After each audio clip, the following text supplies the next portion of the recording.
संतोष देशमुख हत्या प्रकरणातील षडयंत्रात धनंजय मुंडे सहभागी. हत्या आणि खंडणीसाठी मुंडेंनीच आरोपींना पाठवलं होतं. जरांगेंचाही मुंडेंवर निशाणा. सीडीआर तपासण्यासह मुंडेंवर 302 लावण्याची मागणी. खंडणीच्या गुन्ह्यामुळेच हत्येचा गुन्हा घडला. भीतीपोटी लोक शांत होते. आता सर्वजण समोर येत आहेत. आमदार संदीप क्षीरसागर यांचा धनंजय मुंडेंवर रोख. मुंडेंच्या चौकशीची मागणी.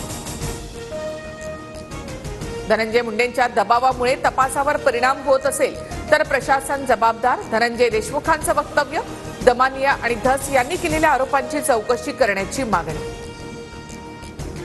देहूतील भंडारा डोंगरावर महंत नामदेव शास्त्रींची कीर्तन सेवा स्थगित. पुण्यातील मराठा समाजाच्या मागणीनंतर संस्थानाचा निर्णय. सप्ताहाच्या निमित्ताने 7 फेब्रुवारीला होणार होतं कीर्तन.